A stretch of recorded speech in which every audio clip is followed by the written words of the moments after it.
మలైనూరు గ్రామానికి విచ్చేసినటువంటి కుందుర్పి మండల సేవ్ ఆర్డిటి తరఫున వచ్చినటువంటి వారందరికీ మా ప్రత్యేకమైన ధన్యవాదాలు తెలియజేస్తున్నాం. అదేవిధంగా ఆర్డిటిని రక్షించుకుందామనే కార్యక్రమానికి ఈ మలైనూరు గ్రామం నుండి వచ్చేసిన పిల్లలు మొదలుకొని పెద్దల వరకు ప్రతి ఒక్కరికి పేరు పేరున నా యొక్క ధన్యవాదాలు తెలియజేస్తుంటున్నా.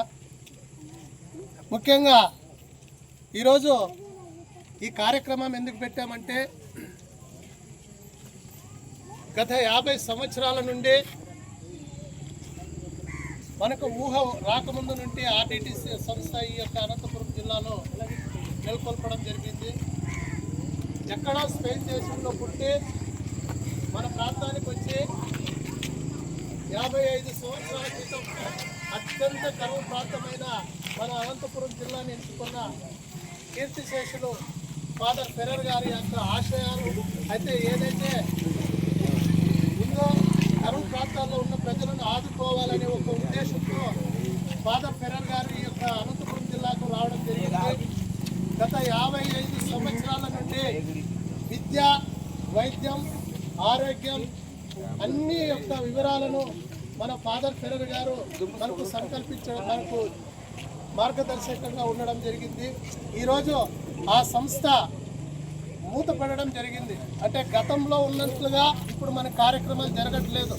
దీనికి కారణము కేంద్ర ప్రభుత్వం వారు మనకి రావాల్సినటువంటి ఆర్డిటి సంస్థకు విదేశాల నుండి రావాల్సిన నిధులు ఏమైతే ఉన్నాయో ఆ నిధులని పూర్తిగా ఆపేశారనమాట. అంటే రెన్యువల్ చేయకుండా, ఆ డబ్బులు రాకుండా ఆపేశారు.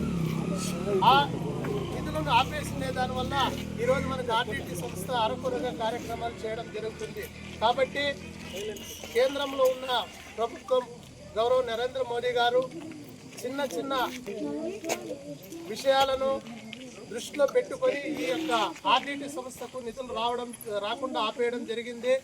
ఈ యొక్క నిధులు రాకపోతే మన పరిస్థితి చాలా అఘోరంగా తయారవుతుంది. ఇంకొద్ది రోజుల్లో, ఒక వారం 10 రోజుల్లో కూడా Kalyandurg RDT hospital, Bathalapalli hospital, మరి కనేకల్ హాస్పిటల్ కూడా మూతపడడానికి చాలా సిద్ధంగా ఉన్నాయి. ఎందుకంటే డబ్బు లేకుండా ఏం పనిచేసే కాదు.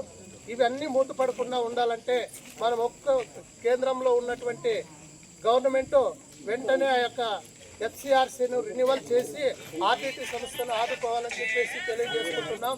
అదేవిధంగా మండల వ్యాప్తంగా ఏదైతే సేవ్ ఆర్డిటి కార్యక్రమానికి పిలుపునిస్తారో ఆ పిలుపునిచ్చిన వెంటనే మన మలైనూరు గ్రామం నుండి అత్యధికమైన సంఖ్యలో పాల్గొని ఇక్కడ కుల పార్టీలకు అతీతంగా భేదాలు లేకుండా ప్రతి ఒక్కరూ ఆర్డిటిని కాపాడుకోవాలని చెప్పేసి నేను తెలియజేసుకుంటూ ఈ అవకాశం ఇచ్చిన పెద్దలకు మరొకసారి ధన్యవాదాలు తెలియజేసుకుంటూ ముగిస్తున్నాను.